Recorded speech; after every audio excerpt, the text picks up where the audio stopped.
2024 in Southern Africa webinar series.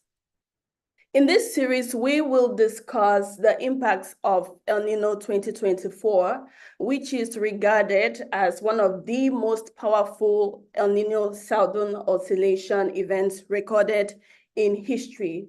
This session will look at the findings of Brief 1, which is titled Impact of El Niño-Induced Drought in Malawi. And as always, we are looking forward to a very, very highly interactive conversation with you. We are delighted that so many of you have been able to make the time to join us today. And we count on you to head to the chat, tell us your name, tell us your organization, tell us where you're joining from. And throughout the conversation, if you look at the bottom of your screen, you will see a section named Q&A. That is where you should drop all your questions, all your contributions, any noteworthy points that you want to be brought to the floor during this conversation. Please drop such comments in the Q&A section.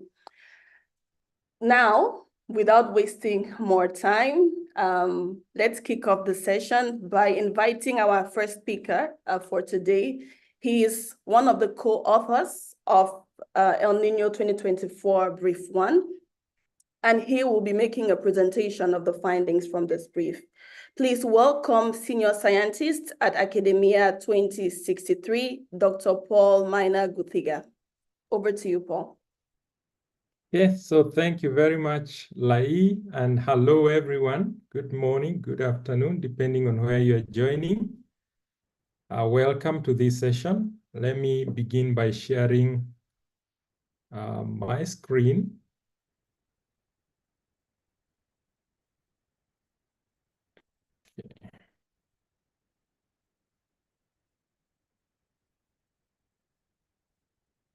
Trying to make it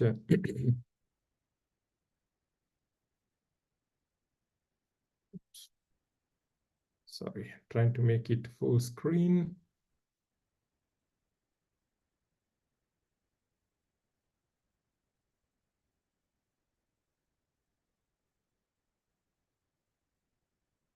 Very well. So as Lai mentioned, this is the first among several briefs that Academia 2063 has prepared on the current El Niño phenomena that has caused,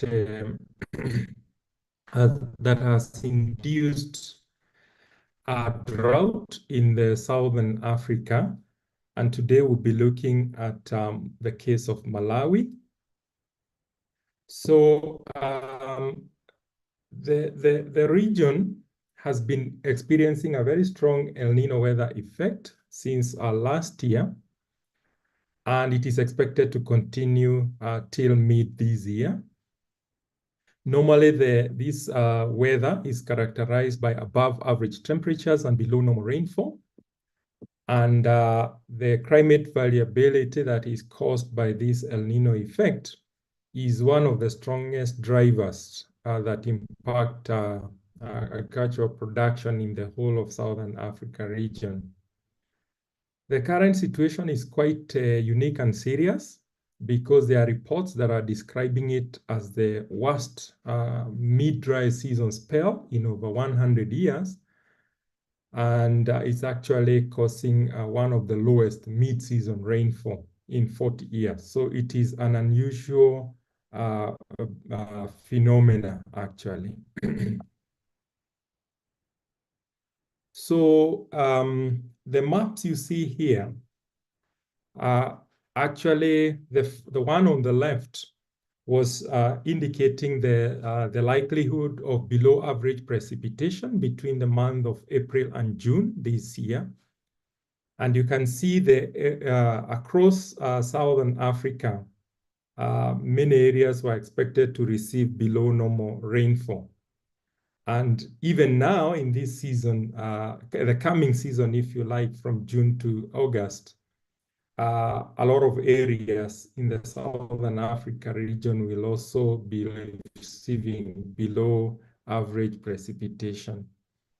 Interestingly, at the same time, the El Niño effect in Eastern Africa has been causing above normal rainfall. As you can see on the map on the left, the whole of Eastern Africa region has actually been receiving above normal rainfall. So sort of opposite effect on different parts of the continent.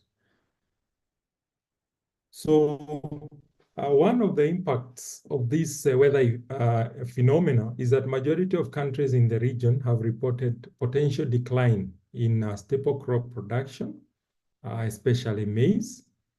And as we already know, Malawi is one of the major producers of maize in the region. I'll be showing in the next slide.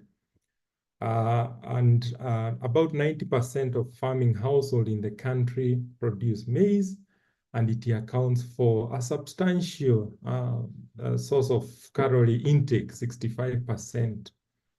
And because agriculture is mainly rain-fed, production is determined by rainfall pattern. In case of drought, then you see a decline in production.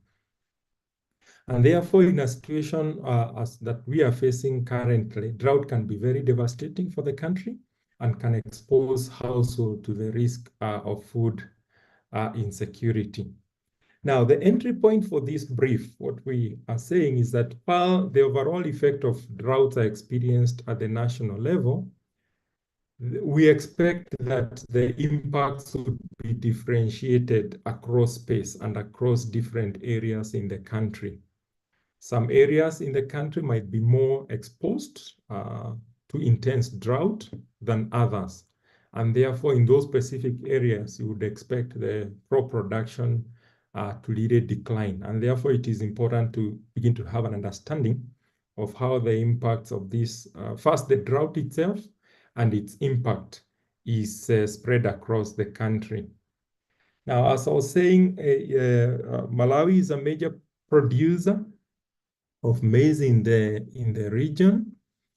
It is among the top here using data from FAO. We are just looking at in the past 8 or so years and then looking at the average. South Africa, of course, towers the rest, but almost consistently, Malawi becomes second, followed by Zambia and then Zimbabwe. And on average, between 2015 and 2022, the country was producing about 3.3 million metric tons of maize annually. So back to the discussion about the spatial distribution of the impact of this drought, the scale of devastation because of the drought would be more significant or higher in areas where the severity of drought and also, of course, population density are highest. Knowing that most of the population is in the rural areas. Therefore, if you have simultaneous intense drought in areas where there is concentration of population, then you already begin to have sort of a hotspot that need attention. But more importantly, besides just the drought and the population density, if there are areas that have, are exposed to higher level of vulnerability because of the underlying issues, then you expect those areas to be hit even harder. And therefore, the entry point here, as I've said, is that is understanding those nuances of the spatial impacts of drought and community vulnerability so that you can be able to prioritize areas of intervention during a crisis such as the current drought. But more importantly, in the long term, as you get to know areas that are vulnerable, you can actually be able to do better planning in normal times in terms of long-term interventions that would actually foster long-term community resilience. So this presentation is looking at those spatial aspects of the drought that impact on the community vulnerability so that it highlights the hotspot areas that require priority intervention and attention. So, all right, I think that's a repetition. Let me begin by showing the drought index. So this is a measure of the severity of drought across a geographical space. This is based on work that Academia 2063 does. And the experts for this are among us, so that if we need to understand even how this comes about, to be able to respond. But basically, this is based on remote sensing approach, looking at surface temperature and moisture. And you're able to map actually the severity of drought across space. And as the value approaches 0, the severity of drought increases, and the figures above 1 indicate absence of drought conditions. So you can see the scale. Areas that are, less than 0.5 really severely affected by drought. Here we are talking about areas, say here next to Lake Malawi. You can see areas that have brown color, meaning that the severity of drought there is very high. You see other areas that are not really dark, but also are severely affected, and areas that sort of, in my screen, this is showing us bluish, meaning that the drought conditions there are less. So as I'm saying then, that these areas in brown, next to Lake Malawi in the northern part of the country, are actually have been facing a lot of severe drought. And then there are also large areas in central Malawi. They may not be very brown, but you can see sort of something like orange, meaning these areas in the central part of the country, going all the way to the southern parts of the country, have been really affected by drought. Paul, can I just make a quick announcement here?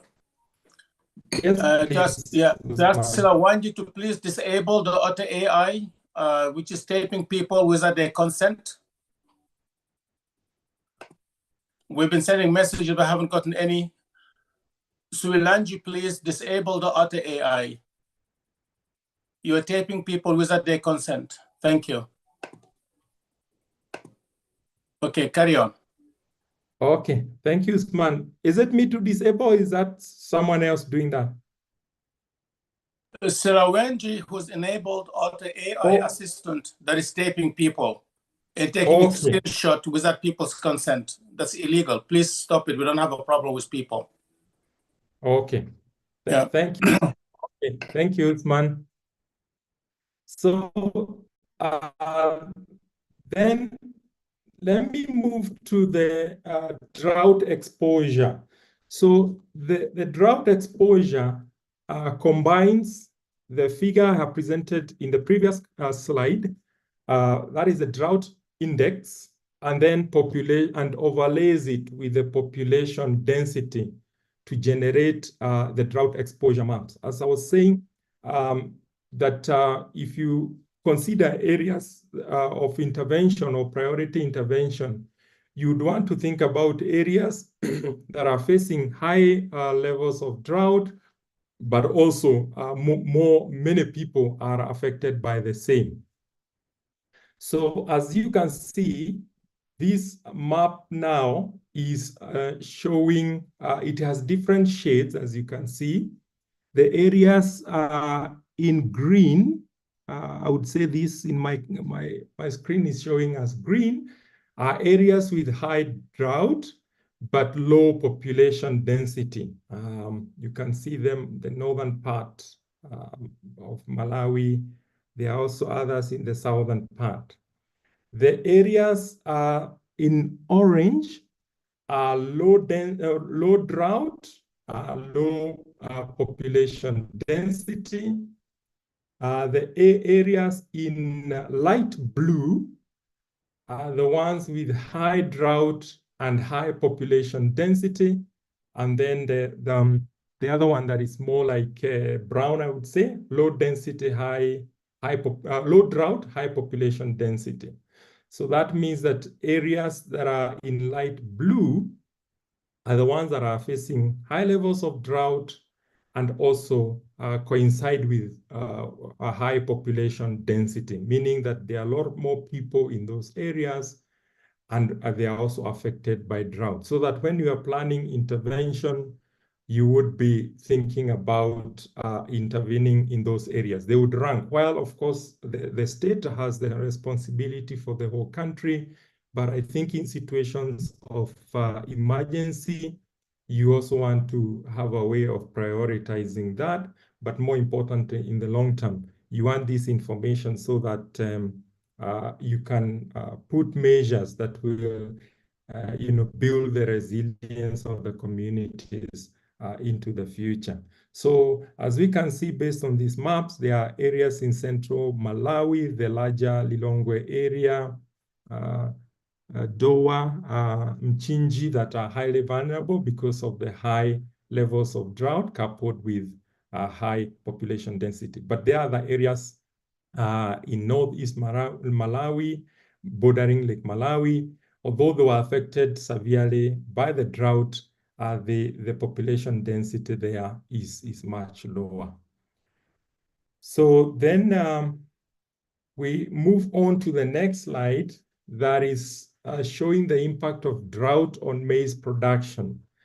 Academia 2063 through the AGWA, the African Agriculture Watch, uses what we call the Africa Crop Production Model, using remote sensing techniques and machine learning, using remotely sensed geophysical data to make prediction on the production across the growing season.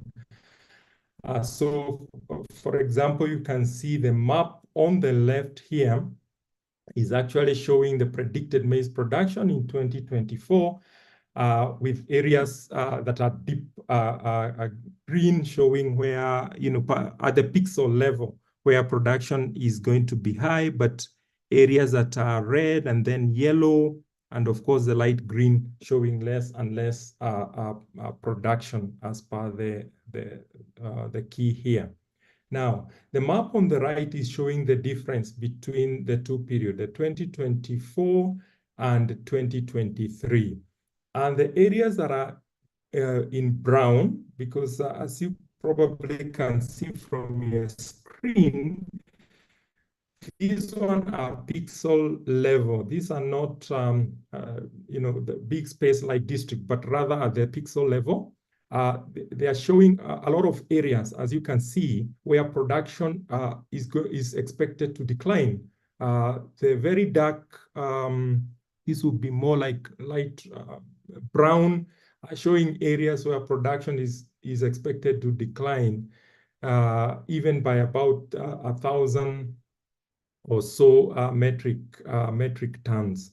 So you can see that in 2024, the production is expected to be much lower compared to 2023. And the AGWA model was forecasting that based on 2023 production, the production for 2024 was going to be lower by about 5%. But when you look at historical data on the actual predicted production, is about 10% lower than the average of the last 8 or so years. And as I have shown in the map, the reduction in production is predicted to vary, especially across the country, with the highest reduction in production expected in the central and southern parts of Malawi. And going further down into the district areas or the specific areas of production, there are areas that are forecasted actually to experience over 70% reduction in production that we have listed there by name. I don't want to pronounce this, but last time I pronounced it wrongly. But those are the areas where maize production is predicted to be lower. 70% less in 2024 compared, or more compared to 2023. Now, so far we have shown the drought maps, the drought exposure, the expected reduction in maize production across space. But there is also another, information that we try to overlay in this, trying to sort of measure the community vulnerability across the country by deriving an overall community vulnerability index based on 4 sub-indicators. The indicator number 1 is the mean nutrient adequacy ratio for about 13 nutrients, the real food expenditure per capita, then vulnerability to climate change index, and then a health system index that has 2 sub-indices. One, the proportion of females in the reproductive age whose distance to health facility is not a problem, and also proportion of females in the reproductive age that are getting assistance from a doctor, a nurse, or a midwife. And then trying to combine those indicators to actually build an overall vulnerability map for the country. And the map is shown on your right. So the areas that are in red are actually the areas that are more vulnerable, or if you like, compared to the rest.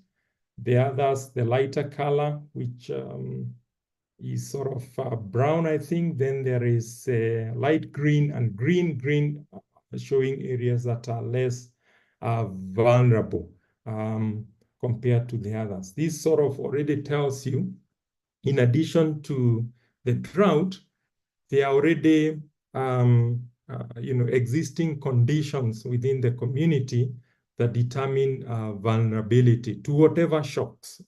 This could be the climatic shock, like the one that is being experienced now, could be even an epidemic shock like COVID that we had, or any other shock. You already have an idea based on these indicators, the areas that will be vulnerable, and therefore you can begin to plan your intervention based on that information. So this composite indicator reveals that the highest levels of vulnerability will be in the central Malawi districts, the bigger Lilongwe area, Zeza, and others, and also in the southern Malawi. There are several districts there, as we have shown, that actually are very vulnerable. So then, in this current situation of reduced food production due to the El Nino-induced drought, these areas are actually largely affected, and as if there's almost a convergence, because if you remember the map I was showing earlier of drought exposure, these areas were also coming up. Central and southern Malawi were coming up as areas that are really exposed to drought, and therefore they would be hardest hit. The food security would be affected, and therefore they may require prioritization in case of emergency intervention. And we have been pointing some of those areas in this study. So, and then allow me now to sort of give some conclusions and what this implies going forward. The current El Nino-induced drought has actually created a food security crisis in the country. There are reports indicating about 9 million people are affected, and about 40% of the population could face acute hunger by the end of the year because of this drought. Certainly, the government has taken this issue already, and they are already acting. And a lot of emergency assistance will be required going forward. And therefore, we are providing this information to add to knowledge base for the country, the government, and others to actually guide them as they prioritize how intervene and to intervene in the most vulnerable areas. But more importantly, in the long run, there is real need to invest in sustainable solutions that address the root causes of these vulnerabilities, because we know going forward, these will have become and maybe will continue to become a common phenomenon. Every few years, there will be those vagaries and extremes, because we already know a few years back, we had a case of flooding in the same country, but a few years later, we are having drought. So these climate-induced shocks are likely to become part of life, and therefore building the long-term resilience of communities is very important. Early warning systems are important to inform people and to prepare them. Sort of moving away from rain-fed agriculture would be very useful to ensure that the population is not re-exposed to these shocks. Enhancing regional trade is very, very important. As I indicated earlier, in the Eastern Africa region at the moment, there is surplus production, and therefore a lot of opening up the region for food to move around would be it's a win-win situation, so that countries that have deficit are able to access food. And of course, other related interventions like income diversification and others will become important going into the future to ensure resilience of our communities. Otherwise, I thank you all for being here and also listening, and we look forward to an interactive session. Thank you very much. Thank you very much. Thank you, Dr. Paul Luthiga, for that presentation. We keep talking about the urgency of building resilience with reportedly over 9 million people affected. So it's a good thing that decision makers are already taking this phenomenon as seriously as it should be taken.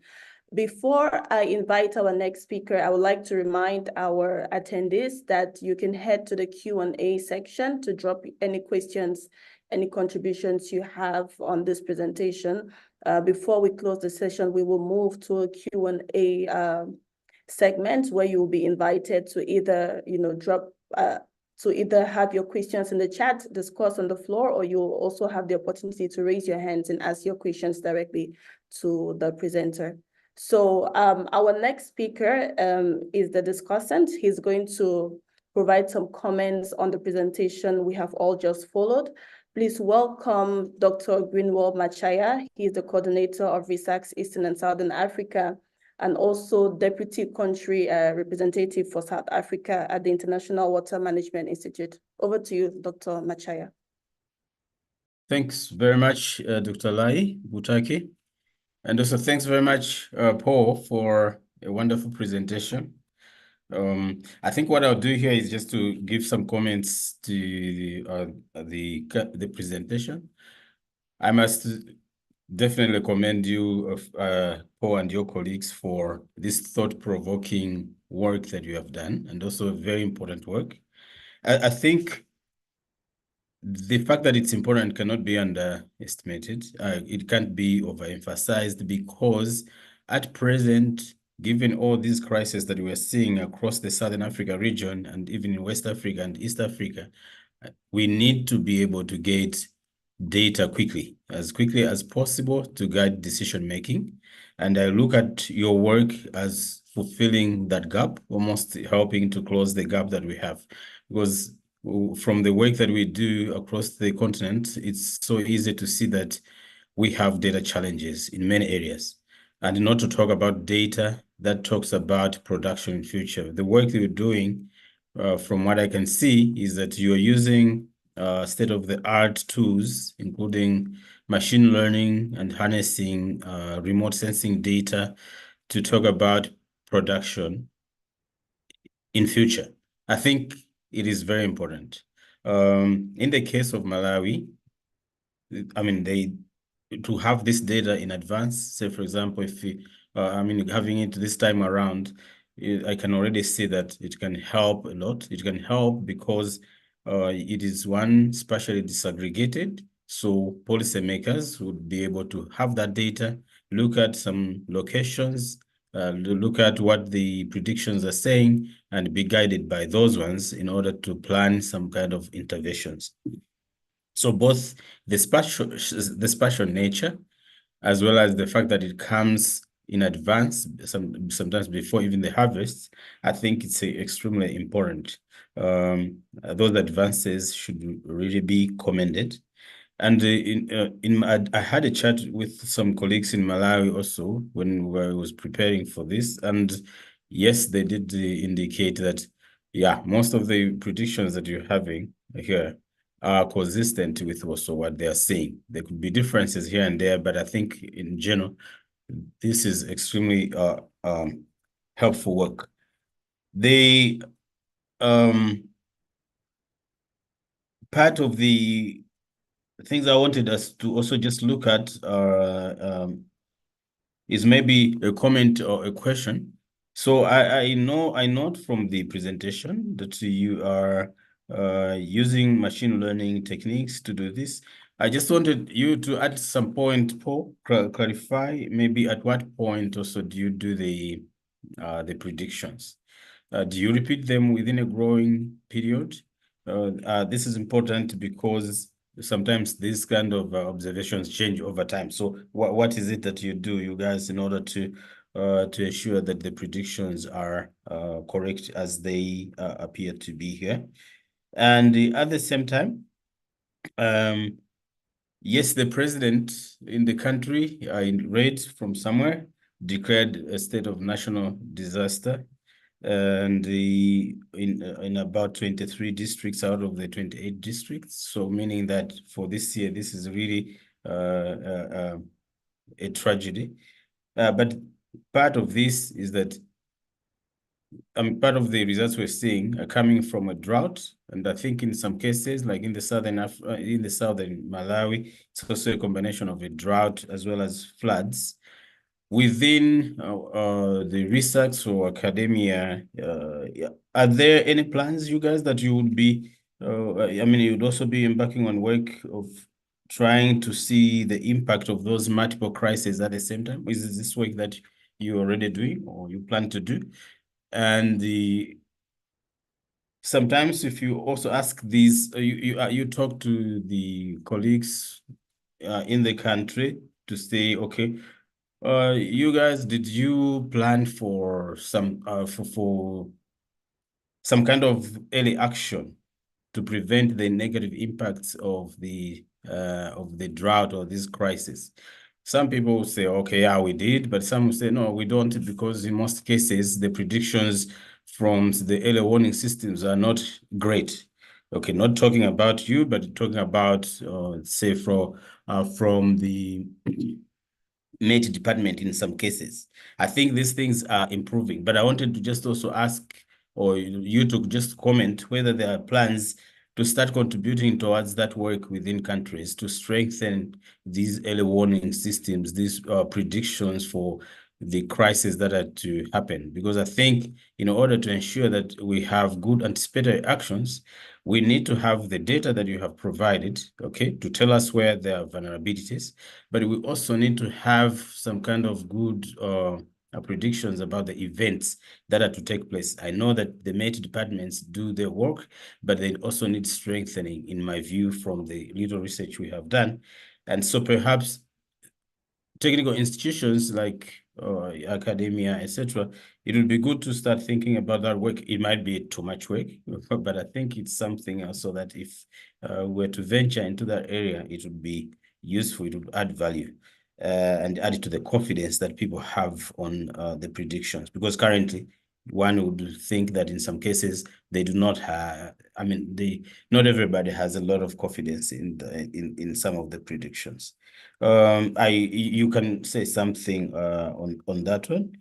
And given your results, it's clear that the central region as well as the northern region are heavy hit. Given my knowledge of the country, it means definitely, yeah, there will be a lot of suffering. because the central region and the northern region are the grain baskets for the country. Southern region is a larger part, but it's not very agricultural based. It's most of the agricultural activities are done at the center in Lilongwe, Kasungu, Doa, Dedza, as well as the north, Rumpi, Karonga, etc. And these are also the areas that seem to be heavily hit. Are there any specific things that you think maybe the country can do to try and help in that? What do you think about maybe popularization? Okay, we've talked about irrigation, and I agree with that. What do you think about maybe trying to come up with a campaign of popularizing drought-resistant or tolerant technologies, crops, etc.?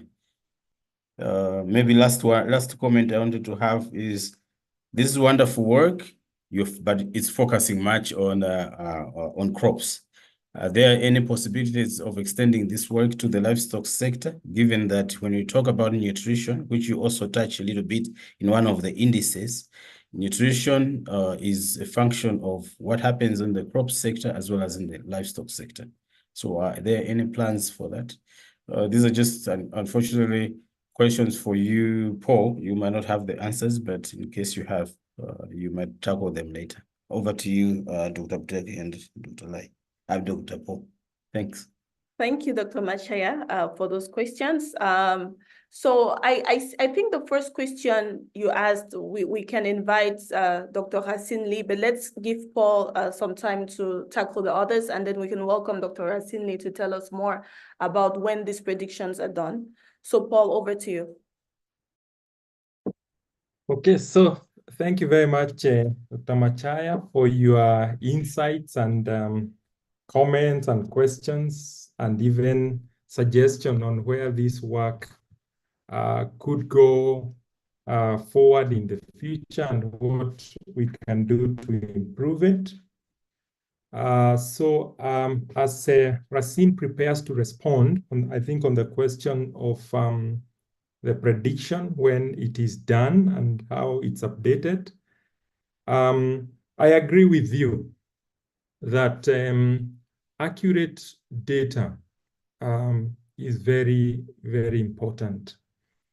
My knowledge, my little knowledge of this climate prediction is that there are global models, like the maps I was showing, I think on the second or so page, are done at I got them from the Climate Prediction Center, because the drivers of these local events, much as they are happening at the country level, the drivers, I think, are coming from far. I think warming of the oceans and some movements of currents and all that, so that we can also benefit, or even the local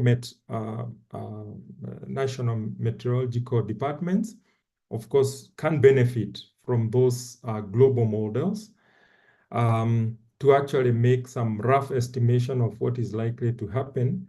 But of course, the actual ground truthing for the very specific areas would depend on investments that the countries make to improve, to collect more data, have more weather stations, across the country, have modern equipment, collect the kind of data that is required, invest in prediction models, so that a farmer, say in Zeza or some other place in Malawi, can get a little bit more granular information to inform what they need to do in their locality in the event of those climatic events happening. So I agree with you. This, I think, is something part of the long-term resilience building, which includes, investing in weather information gathering systems in the country. I also agree with you. The whole package of building resilience includes what you said, drought-resistant kind of crops that can really withstand shortage of rain, In the case of extreme weather events or flooding, maybe we also need other strategies, to be able to cope. But I agree with you, we need a whole scope. I think the other suggestions you have given, I think the leadership of academia is here and the people responsible. I think we are gathering, pointers on how maybe we can move this work forward. But maybe at this point, I invite Racine to respond to some of the questions. Thank you very much. Yes, thank you. Thank you so much, Dr. Paul and Dr. Greenwell, as well as Dr. Lai. So when it comes for the forecasting of food crop production, the way the team is producing those forecasts is by linking crops footprints with historical production values. Therefore, now the machine learns how to recognize, based on a scenario, the amount of production that one might expect in a specific area. Now, in terms of when do we provide those forecasts, it goes weeks before the harvesting period. The strategy here, and the belief, is that it doesn't make sense to provide a forecast after the harvesting period where the data might be available. It makes sense to provide it before, therefore countries might know how much they can expect, how much should stay for food security purposes, how much could be traded, and so on. Now, the verification aspect, we have several layers of sanity checks before publishing the data set. The first of them is just checking if we have enough data to properly train a model to recognize those patterns, and that will significantly impact the accuracy of our forecast. And also making those forecasts country by country. So there is a phenomenon that we call the ecological fallacy, meaning that statistically one data in Malawi could be impacted statistically by a data set in Senegal if you put all of those data sets in one pool to train the model. So that also is another layer of, let's say, verification that we make sure that the forecast is specific to the area of interest. And then one verification we did also is to compare the forecast with also the international databases that are publicly available. Some of them came from a report from countries, therefore we compare the administrative level forecast with what we provided. The advantage that we are providing here is that it's disaggregated, as you mentioned, that will allow now governments to really look at the details on where they might want to have an intervention. If you allow me, I just would like to touch base on one question you asked about the early warning systems, how colleagues are less, let's say, comfortable with using those early warning systems. And most of the time, from the little knowledge that we have about it, is twofold. So the first one is the early warning system are not incorporating an additional information is critical, which is the probability of such an event to occur. But even when it's available, the end user also might not factor in the probability or the confidence intervals of the phenomenon to occur as well. Therefore, that should actually guide your decision. A model can tell you it will rain tomorrow, but with a probability of 10%. So depending on your event, what is 10%? Maybe 10% is critical enough for you not to maybe host the event. But if it's high to 90%, and then this is something that is not maybe a problem for an event, someone might take the decision and say, yes, let's do the event. So that confidence interval and that probability is very critical when taking the decision. That brings me to my last point, where there's a shift that is happening in the community from forecasting a parameter to impact-based forecast. So a model can tell you that the temperature will be this amount in 10 days, but what does it really mean when it comes, for example, for cropping activities? That's where the impact is coming from. And for example, looking at the rainfall patterns, you predict that you have a heavy rainfall in one region. What does it mean in terms of floods? Always with the confidence that you can provide in a probabilistic manner. So this is something that academia we are working towards too, and to be able to really bring the information closer to where the decision is being made and shape it in a format that is consumable and impactful. Over. Thank you. Thank you, Dr. Racine Lee, and thank you, Paul and Greenwald, for those comments. We have one question in the chat from Tade Tuagirimana. How do you think if Malawi and other countries can adopt and implement smart agriculture / green agriculture that can bring the solutions to the effects caused by droughts in most southern parts of Africa? How can MRV and MEL become tools to monitor agricultural trends and strengthen mitigation and adaptation techniques? So how does measuring, reporting, and verification and monitoring and evaluation, how can those tools be used to monitor agricultural trends and strengthen mitigation and adaptation techniques? Paul, do you want to share a couple of comments before we open the floor? Yes, thank you, Lai.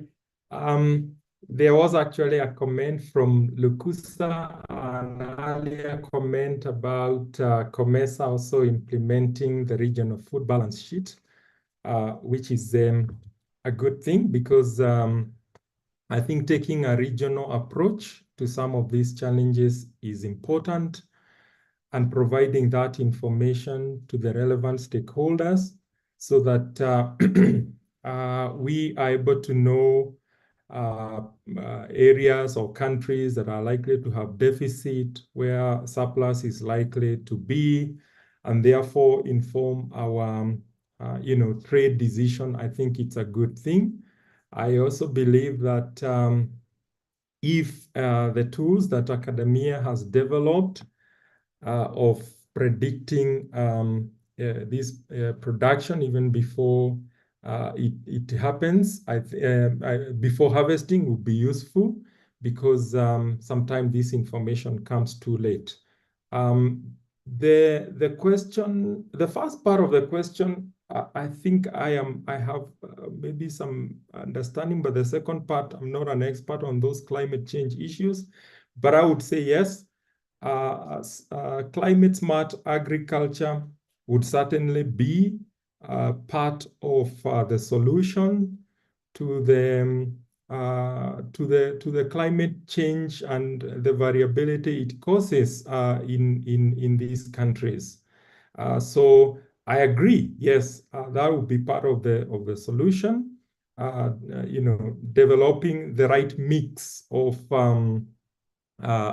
crop varieties, agronomic practices, all those things that are important to adapt to climate change, and of course also addressing the food need, because we are dealing with the if you like, a twin challenge, because we want to increase productivity. Therefore, we want to adopt technologies that will actually lead us there to increase productivity, increase productivity of maize from whatever level it is per tons per hectare in Malawi to something higher. And that requires a certain set of technologies and inputs. But also, I believe that as part of adapting to climate change, we need to adopt climate smart agriculture. So I think that is great. The second part of the question on MRV and MEL, maybe I can invite Racine or maybe someone from, if Getao is here, or someone from academia who knows about these things, they can respond to those. Thank you. Thank you, Paul. Yes, Getao, I see your hand. Over to you.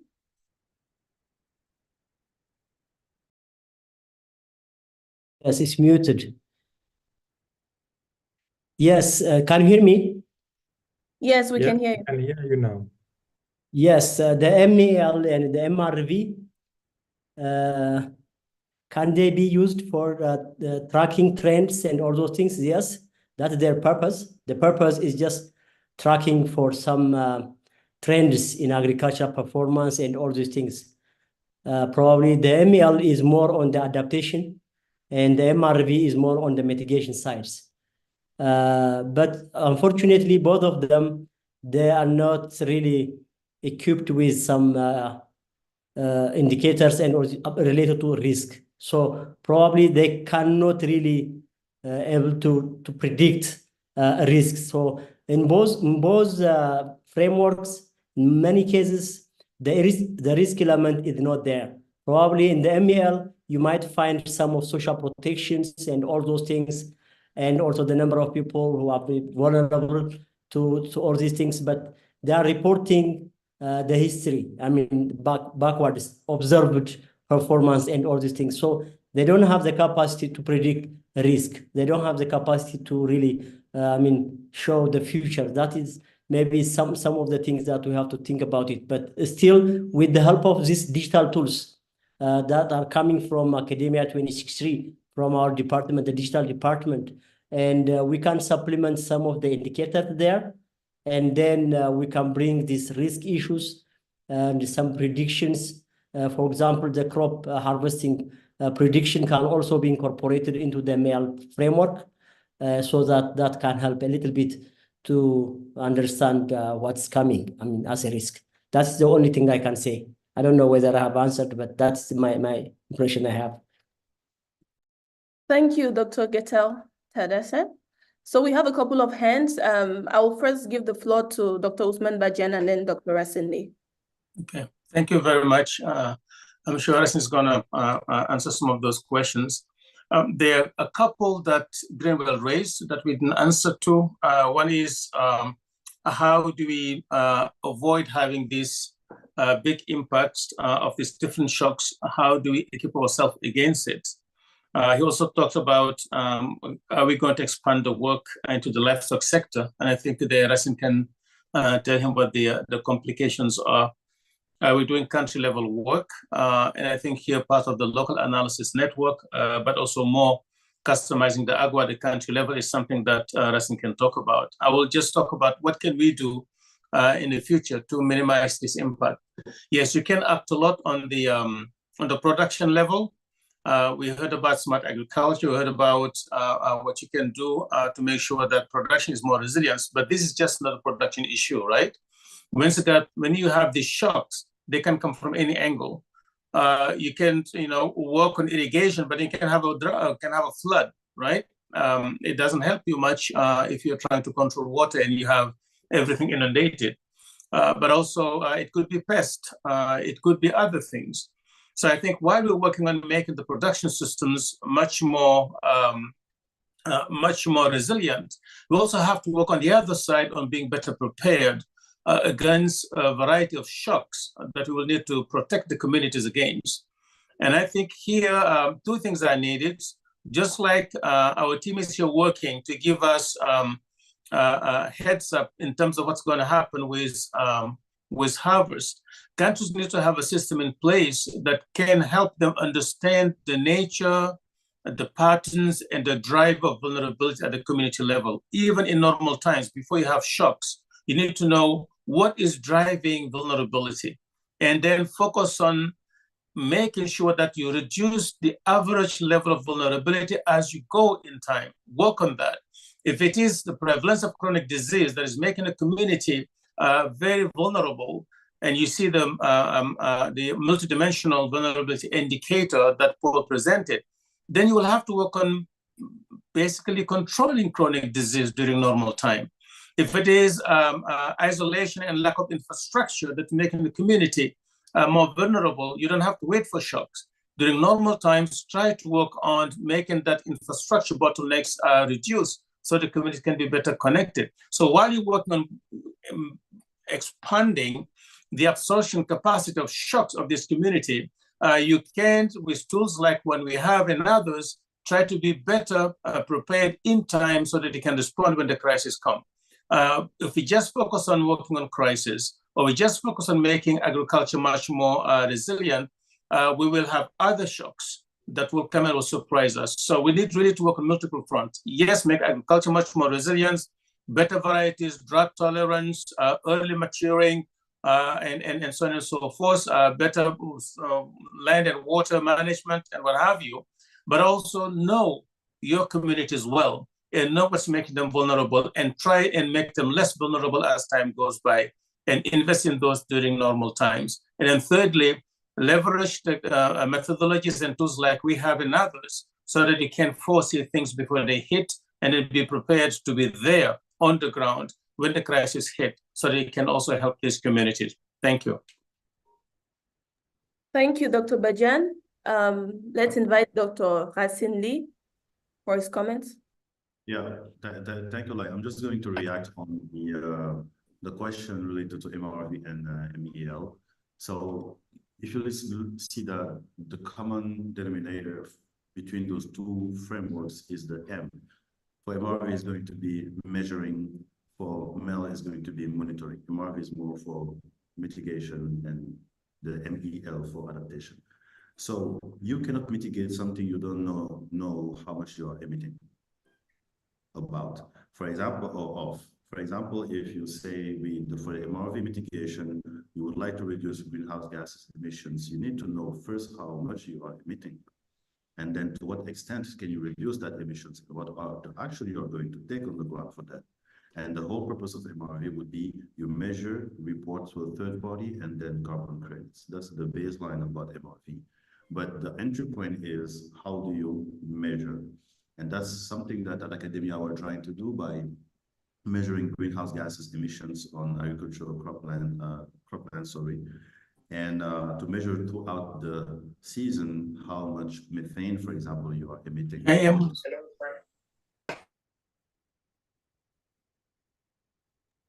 Yes, go ahead, Racine. Okay, to have the baseline, and then you can use that information later to track the dynamic. And so that is one way of doing it, and how it can be used as well to strengthen mitigation actions. You take an action on the ground, you can measure what will be the impact in terms of reducing greenhouse gas emissions. That's a way of doing it to answer that question. Now, in terms of adaptation, now the monitoring part is a more iterative system. And that also you can relate it to some farming activities or farm management that Greenwell or Paul mentioned to measure what will be the impact of your actions for adaptation. So those are two examples, mostly on mitigation for greenhouse gases that we are doing at academia. And if you go on the website, you can have access to the methodologies and also the studies we did there. I will stop here for now. Thank you. Thank you, Racine. We're running out of time. I've seen a couple of questions in the chat. I'm just going to combine two of them for Paul to respond. I see the one from Shedrack Kasongo.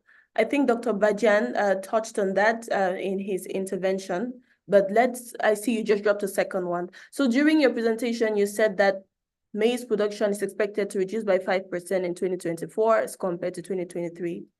Is it not supposed to reduce by more than 5%? Or maybe even up to 50%? That's the question, Paul. And the previous one was, how can international organizations and local governments collaborate more effectively to build resilience against future El Niño events? I think Dr. Bajan already touched on this.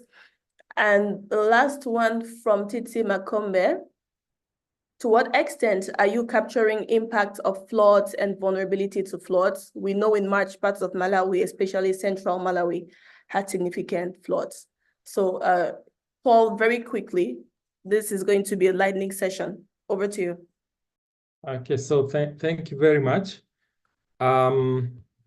So the crop forecast model, I know that it accounts for precipitation, either way, either less of it or too much of it. So I would say that yes, in situations of flood, I think that will be captured, and therefore excess precipitation and its impact on production would be captured. So on the question of the extent of reduction in production, I know that the brief, I think that this one came out in March. Isn't that the case, Lee? Yes, I think it was showing 5% less the 2023 production.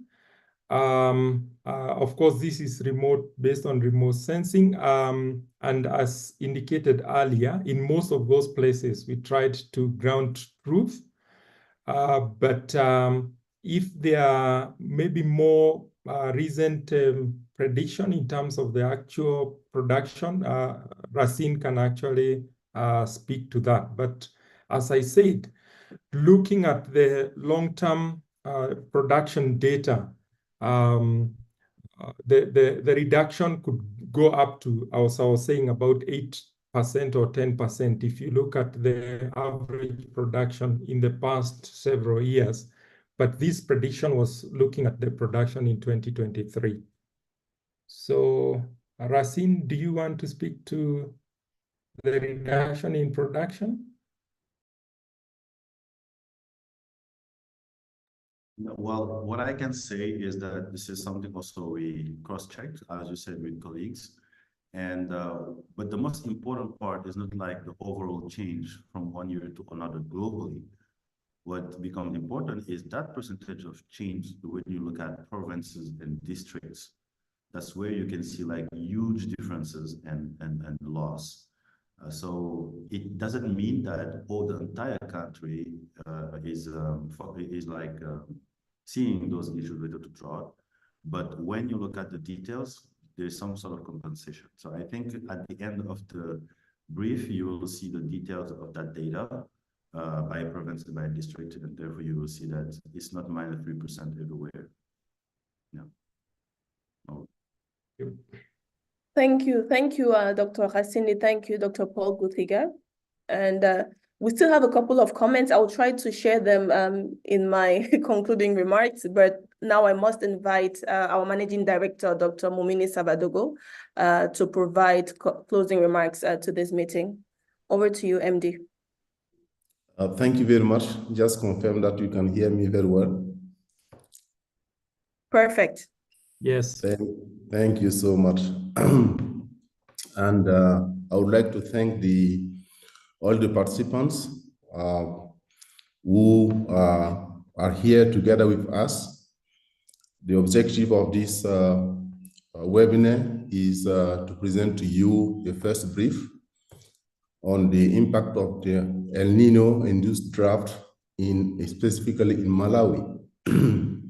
It's the first of a series has been introduced, and we wanted with you to really consider together the effect of the El Nino on maize production. We wanted also to discuss some of the approaches in terms of having the capacity to assess some of the vulnerability indexes, and then also based on that draw some conclusions, policy actions that we can recommend for the country, because it's important. And I would like here to draw just some few messages that I can have through the discussion with you. The first message is that, of course, Academia 2063, as its mission is stating very clearly, we try to fill the gap in terms of data availability, but also providing appropriate analytics or evidence-based policy formulation. And here in this webinar, we have seen how using new technologies like harnessing remote sensing data and machine learning can help get granular data, so filling the gap, but also can help us based on that to derive some analytics in the effect of some of these shocks. In particular here, we're discussing the El Nino effect that's exacerbated the variability of climate parameters, in particular bringing drought into the country, and that's bringing and foreseen a number of very huge reduction in crop production, in maize production in particular, with 40% of the population probably being affected, will be affected with that, in a reduction of more than 70% in some districts. And this is very important, that the analysis through those new technologies can help us go into really very detailed, basic administrative decision-making level. And that's helped really countries to take appropriate measures in responding to these shocks. And the responses can be very well targeted due to the importance of the type of analysis that are provided.